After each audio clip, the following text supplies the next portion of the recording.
Good morning students. अभी तक हम लोगों ने अकाउंटिंग कंसेप्ट्स को कवर किया है बेटा, और ये हम लोग डे 11 है हमारे पास, और फोर्थ वीडियो है हमारे लिए बेसिक अकाउंटिंग कंसेप्ट के अंदर में। कौन सी वीडियो है बेटा? ये वीडियो नंबर 4 हम लोग बना रहे हैं बेटा। मैं लिख देता हूँ ताकि ध्यान रहेगा सीक्वेंस में। ये वीडियो नंबर 4 है, लेकिन बेसिक अकाउंटिंग टर्म की वीडियो नंबर 4 है। वैसे हमारे लिए कौन सा डे है आज बेटा? डे 11 है, जो हमने क्लास 11 के लिए जो कंसेप्ट को कवर करने के लिए बनाया हुआ है। अभी तक हम लोगों ने अकाउंटिंग कंसेप्ट कवर किए ताकि एग्जामिनर अगर आपसे पूछे तो आप उनकी एक एग्जांपल दे सकते हैं और साथ साथ में उनकी डेफिनेशंस को लिख सकते हैं। लेकिन आजकल जो एग्जामिनर है बेटा, उसकी जगह आपसे क्या पूछता है, एक आपको स्टेटमेंट दे देता है। वो स्टेटमेंट चेक करवाता है कि वो ट्रू है या फॉल्स है, या अदरवाइज बोलेगा स्टेटमेंट के अंदर में अकाउंटिंग स्टेटमेंट अकाउंटिंग स्टैंडर्ड है, sorry not account standard, accounting concept है बेटा, वो कौन सा फॉलो हो रहा है वो हमें बताना पड़ेगा। तो बेटा उसी सीरीज के अंदर हम कुछ क्वेश्चंस लेके आए हैं, आप देखना शुरू करेंगे, डिस्कस करेंगे और बताएंगे। ये आपको टी.एस. ग्रेवाल साहब की बुक के अंदर मिल जाएगा बेटा, और ये है आपका पेज नंबर 3.19 है बेटा। मैं फिर से इसको मार्क कर देता हूँ, पेज नंबर 3.19 पे आपको सारे केसेस यहाँ मिल जाएंगे। तो पहला केस क्या बनता है बेटा? Rahul the proprietor of Messrs. बेटा एमएस को हम क्या बोलते हैं? मैसर्स बोलते हैं, यानी कि किसी भी फर्म के नाम के आगे इसको लगाया जाता है ताकि इसको इज्जत दे सके। जैसे लिखते हैं ना मिस्टर या मिसेस लिखते हैं हम लोग, ऐसे फर्म के आगे लगाते हैं मैसर्स होता है बेटा। ये क्या होता है? मैसर्स होता है। मैं लिख के दिखाता हूँ, MESSERS मैसर्स का मतलब फर्म का नाम है। आर के, ये एंड, ये को का मतलब कंपनी होता है बेटे, आर के एंड कंपनी। अच्छा ठीक है जी। एक राहुल है, प्रोपराइटर है इस कंपनी का, ठीक है, मतलब इस ऑर्गेनाइजेशन का।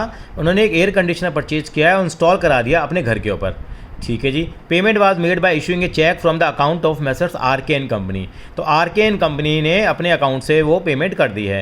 And the accountant debited the drawing account. Accountant ने ड्राइंग अकाउंट डेबिट कर दिया with the amount where the Rahul is of the view that it should be the fix asset in your views who is the correct and why. इस तरह का situation आपको दी जाएगी, कौन सही है। तो यानी कि क्या हुआ बेटा, यहाँ पे क्या हुआ? मालिक का नाम है राहुल। राहुल जो मालिक है, मालिक कह रहा है कि भैया मैंने क्या करा है, एक एसी परचेज किया है और उसने घर पे लगा दिया। वो किस पे लगा दिया?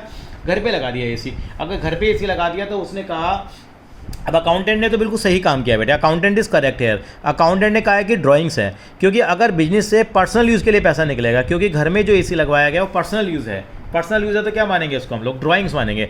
लेकिन जो मालिक है, जो मालिक राहुल कह रहा है कि नहीं नहीं नहीं भैया, ये तो नहीं माने जा सकते, इसको तो आप फिक्स एसेट मानो।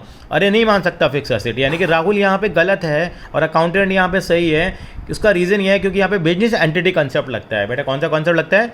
बिजनेस एंटिटी कंसेप्ट लगता है। बिजनेस एंटिटी कंसेप्ट हमसे क्या कहता है? वो कंसेप्ट कहता है कि transaction are recorded from the point of view of business. Business के हिसाब से क्या हुआ बेटा? ये ड्राइंग्स मानी जाएगी। इसका मतलब कौन सा अकाउंटेंट गलत है, मतलब sorry, who is the wrong? Accountant is correct but the Rahul is wrong है। तो कौन सा कॉन्सेप्ट लगता है बेटा यहाँ पे? बिजनेस एंटिटी कॉन्सेप्ट लगता है। बिल्कुल सेम क्वेश्चन यहाँ पे पढ़ेंगे हम लोग। तो कहते हैं accountant is correct because according to the business entity concept business is separate and distinct from owners. Since air conditioner has been installed at the residence of the proprietor for his personal use, so it is a drawing for the owner. अच्छा second question पे आएंगे बेटा, एक एक करके ऐसे question को पढ़ेंगे हम लोग। विच अकाउंटिंग प्रिंसिपल, आंसर भी आ गया, चलो कोई नहीं। विच अकाउंटिंग प्रिंसिपल रिक्वायर कि पर्सनल एक्सपेंसेस ऑफ प्रोपराइटर और partner should be debited to drawing account. अगर आपने ये वीडियो देख ली तो आपके पास जो मैक्सिमम क्वेश्चन बनेंगे आपके स्कूल्स के अंदर में वो इन्हीं के आसपास बनेंगे बेटा। यानी कि क्या मानेंगे हम? अगर कोई पर्सनल एक्सपेंस है तो कौन सा कॉन्सेप्ट कहता है कि इनको ड्राइंग बनना चाहिए? आप कहेंगे सर एक ही कॉन्सेप्ट है, उसका नाम क्या है? Business entity principle. मैं एक बात तो पूछता हूँ, उसका नाम दूसरा क्या है? बिजनेस एंटिटी प्रिंसिपल को क्या बोलते हैं हम लोग? इसको हम क्या बोलते हैं? सेपरेट एंटिटी बोल देते हैं हम लोग। अकाउंटिंग प्रिंसिपल होता है, अकाउंटिंग एंटिटी प्रिंसिपल ही बोल देते हैं इसको हम लोग। दोनों का मतलब बेटा आप सेम लेके चलेंगे। वैसे मेजरली इसको हम बिजनेस एंटिटी प्रिंसिपल बोलते हैं। आगे चलिए जी, अगला सवाल है, production at the factory has to be stop. Third question बेटा, production of a factory has stop for a week due to labour strike. किसके कारण से बेटा? लेबर की स्ट्राइक के कारण हम लोगों ने क्या करा, वहाँ का प्रोडक्शन बंद हो गया। The owner estimated the loss of production and the likely loss of profit arising after the transaction. ठीक है जी, ऑनर ने क्या करा, एक एस्टिमेट कर लिया, भैया मेरा इतना क्या हो गया, प्रोडक्शन का नुकसान हो गया।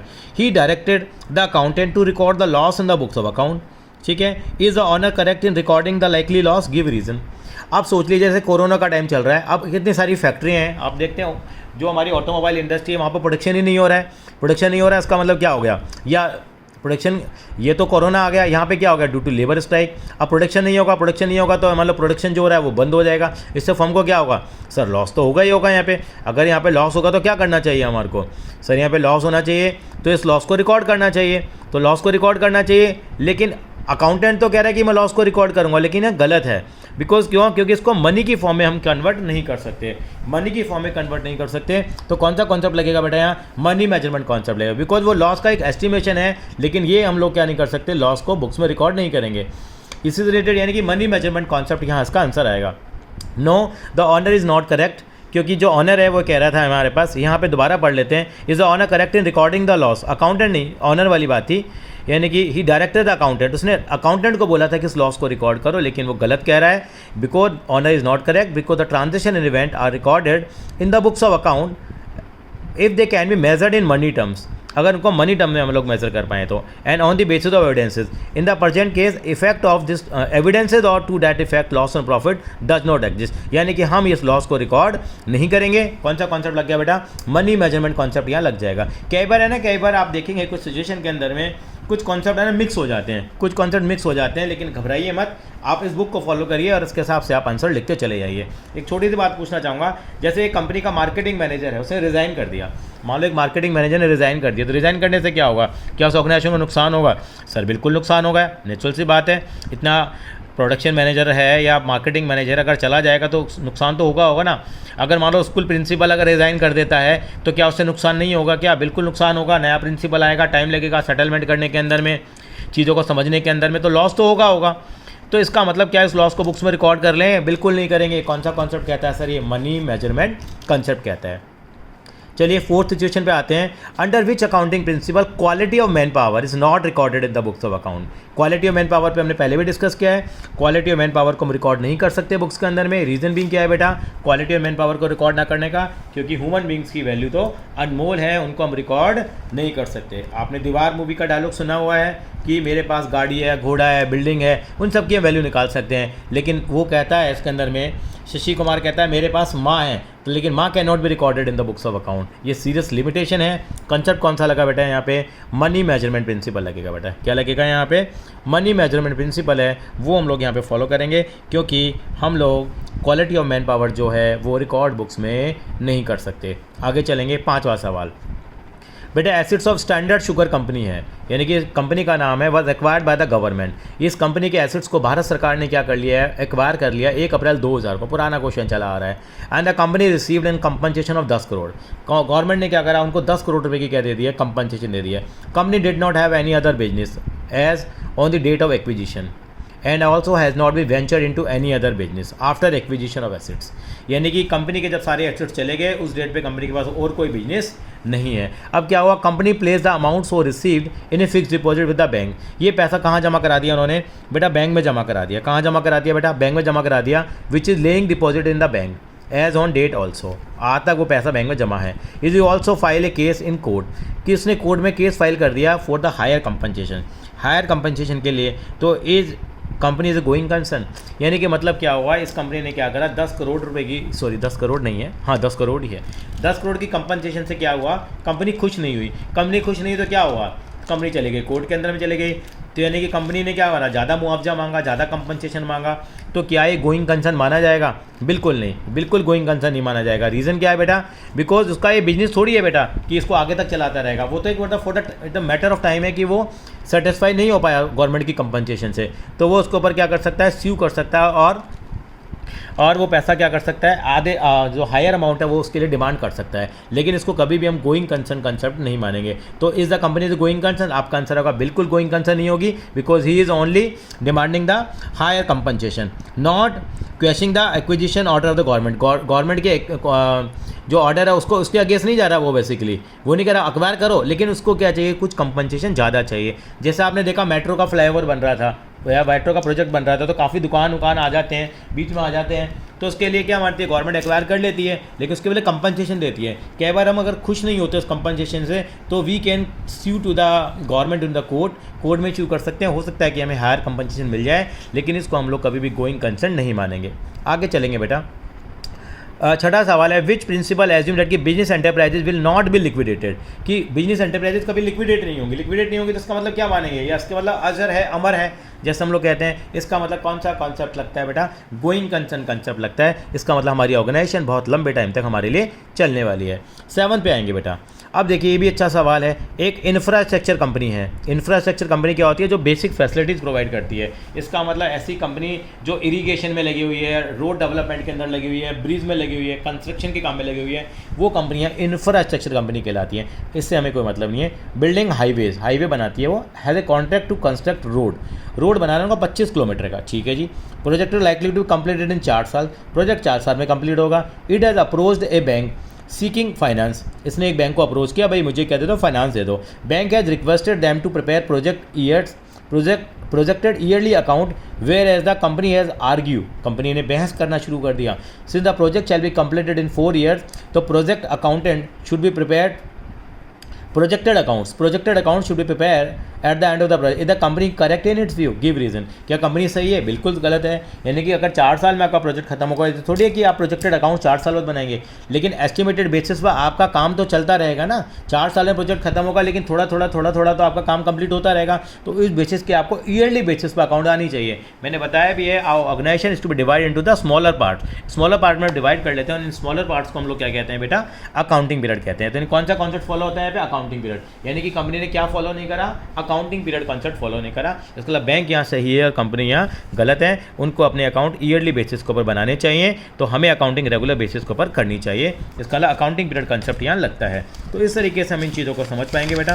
अब आगे के कॉन्सेप्ट पे चलते हैं बेटा। अब आ रहे हैं कॉन्सेप्ट नंबर 8 की तरफ बढ़ेंगे बेटा। कॉन्सेप्ट नंबर 8 क्या कहता है आपसे, वो हम लोग समझने की यहाँ कोशिश करेंगे। हाँ जी बेटा, मैं आ रहा हूँ क्वेश्चन नंबर 8 की तरफ आगे बढ़ रहा हूँ बेटा। Which accounting principle require life of the business to broken to the smaller part. अभी करके आ रहे हैं बेटा, स्मॉलर पार्ट्स में डिवाइड हो जाए। कौन सा कॉन्सेप्ट है, आप कहेंगे सर अकाउंटिंग पीरियड प्रिंसिपल है, तो अकाउंटिंग पीरियड प्रिंसिपल लिख देंगे। ये 9th क्वेश्चन है, बड़ा इंपॉर्टेंट है। गुरप्रीत ने परचेज किया 1000 स्क्वायर यार्ड। 1000 स्क्वायर यार्ड क्या करा है, इसका एक प्लॉट है, तो क्या करा है, परचेज किया उन्होंने 1000 स्क्वायर यार्ड का, काफ़ी बड़ा प्लॉट है। And to build a factory, और 15 लाख रुपए की क्या दे दी उन्होंने, कंपनसेशन दे दी है। मतलब सो नॉट कंपनसेशन, 15 लाख रुपए की ज़मीन खरीद ली है। It's cost including registration charges, जो स्टैम्प ड्यूटी गवर्नमेंट को जाती है ना। पापा से पूछना कि हम लोग जो प्रॉपर्टी खरीदते हैं तो उस पर स्टैम्प ड्यूटी जाती है। मिला मिलू के 15 लाख रुपए की ज़मीन उसको पड़ गई है। चलिए जी, at the end of the financial year, जब साल खत्म हुआ तो वैल्यू जो लैंड की कम हो गई, 13 लाख रुपए आ गई है। अब गुरप्रीत ने लैंड कितने की ली थी, 15 लाख की, लेकिन रिकॉर्ड कितने की हो गई, अभी वैल्यू गिर के 13 लाख की रह गई। Gurpreet recorded the land at 13 lakh and booked A loss of 2 lakh. Is correct in treating the fall in the value of A loss. बिल्कुल गलत है यहाँ पे। आप कहेंगे कि यानी कि 2 लाख रुपए का लॉस हम रिकॉर्ड नहीं कर सकते। क्यों, क्योंकि हम लोग क्या करते हैं, Gurpreet is not correct because he had purchase a factory bye paying 15 lakh. Cost concept लगता है, जिसको हम हिस्टोरिकल कॉस्ट कॉन्सेप्ट भी कहते हैं। Asset should be recorded in the books at the price paid. जितने की हमने पे करी है वही वैल्यू बुक्स के अंदर हम उसकी हम दिखाएंगे जो हमने लैंड खरीदी है, और लैंड के ऊपर तो कभी डेप्रिसिएशन भी चार्ज नहीं होता है। इसका मतलब कौन सा कॉन्सेप्ट फॉलो हो रहा है यहाँ पे, हाँ जी बेटा, यहाँ पे हमारा प्रिंसिपल जो फॉलो होता है वो हिस्टोरिकल कॉस्ट प्रिंसिपल। आगे चलते हैं बेटा, क्वेश्चन नंबर 10 के ऊपर आते हैं। Under which accounting concept asset is recorded at cost even if the market value is more और लेस।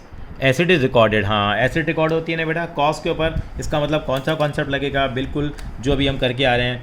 तो यहाँ पे कॉस्ट कॉन्सेप्ट यहाँ पे क्या करते हैं बेटा, हम लोग फॉलो करते हैं। अब आते हैं 11th क्वेश्चन पे आते हैं बेटा। If one aspect of the transaction is not recorded while accounting which accounting concept is not followed.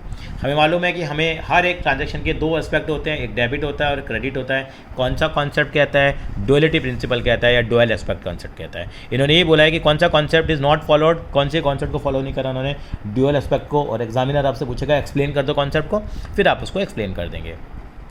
आगे आते हैं 12वें सवाल के अंदर आते हैं। Under which concept advance receive against sale of goods, the advance received is recorded as advance against sale not sales. Very good, बहुत ही इंपॉर्टेंट क्वेश्चन है, इसको मार्क कर लीजिए। यहाँ पे रेवेन्यू रिकॉग्निशन का कॉन्सेप्ट लगता है। आपको मालूम है रेवेन्यू रिकॉग्निशन का कॉन्सेप्ट क्या कहता है, हमेशा रेवेन्यू रिकॉग्निशन का कॉन्सेप्ट हमसे कहता है कि हमें रेवेन्यू को कब रिकॉर्ड करना चाहिए, यानी कि जब हम लोगों ने, अगर हमारे पास एडवांस आ गया, अगर एडवांस आ गया हमारे पास, तो इसको हम क्या करेंगे, रिकॉर्ड नहीं करेंगे।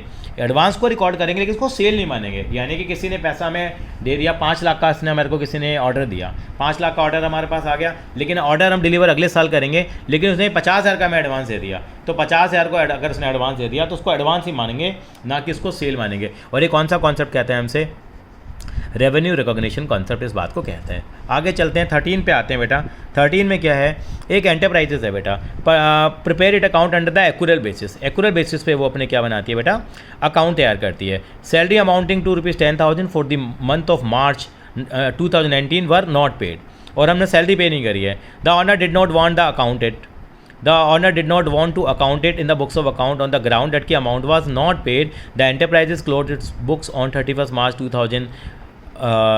31st March। Is it correct? कि करेक्ट है? बिल्कुल गलत है। यानी कि आप, मैंने पहले भी आपको बताया जब हमने एक्यूरल कॉन्सेप्ट डिफाइन किया था, तो यानी कि अगर आपने चाहे सैलरी पे करी है चाहे नहीं करी है, मैंने कहा ना कोरोना के कारण अगर आपने मार्च की सैलरी नहीं दी है, या तो दूसरे रीजन है कि वो नहीं दे रहा, तो आप उसको अपना खर्चा मानेंगे ही मानेंगे। एक्यूरल कॉन्सेप्ट को आप लेके चलेंगे, और एक्यूरल कॉन्सेप्ट कहता है चाहे आपने तनख्वाह दी है या नहीं दी है, वो ट्रांजेक्शन तो अकर हो गई थी। Transaction will be recorded in the books of account when the transaction is being taken place, not at the time of settlement.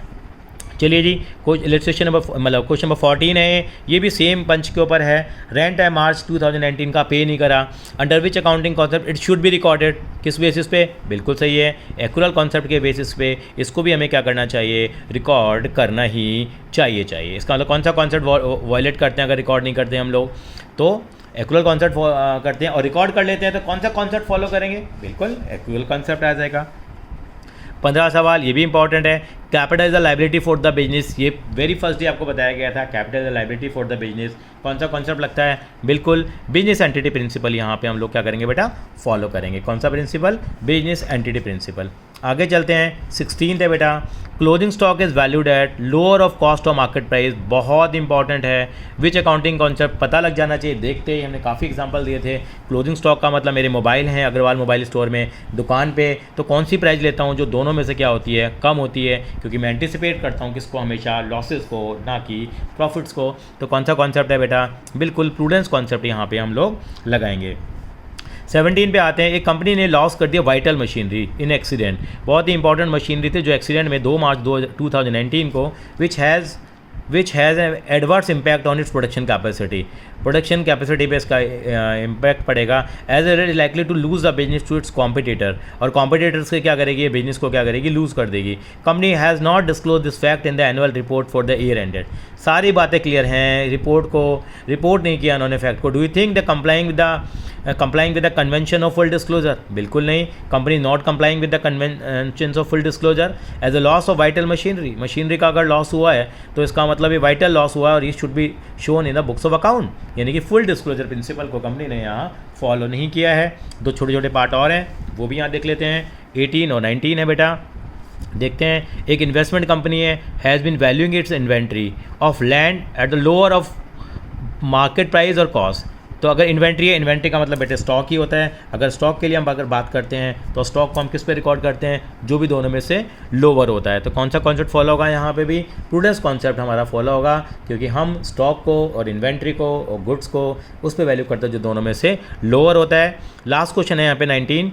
Investment company has instructed as current asset having market value substantially lower than the cost price. Company continue to show it at them at cost. Do you think the company is prudence is being followed? देखो, investment company अगर securities में deal करती है, investment company का मतलब क्या होता है? ऐसी कंपनी जिसका काम है सिक्योरिटीज़ में डील करना है, मतलब उसका काम ही शेयर्स को खरीदना है या शेयर्स को बेचने वाला काम है उसका, यानी कि उसका रोज़ का काम यही है। अगर रोज़ का काम अगर कोई कंपनी करती है तो उसके लिए क्या मानी जाती है? वो इन्वेंट्री ही मानी जाती है बेटा। अगर इन्वेंट्री मानी जाती है तो कभी भी उसको हम कॉस्ट पर रिकॉर्ड नहीं करते। किस पर रिकॉर्ड करते हैं? कॉस्ट और मार्केट प्राइस, जो भी लोअर होगा उस पर हम रिकॉर्ड करेंगे बेटा। आई थिंक सो समझ में आ गया होगा आपको। अब उसके बाद मैं कुछ क्वेश्चन और आपके लिए लेके आऊँगा बेटा। क्वेश्चन आंसर सेशन के लिए एक वीडियो और बनाएंगे हम लोग अकाउंटिंग कंसेप्ट्स के ऊपर। थैंक यू बेटा।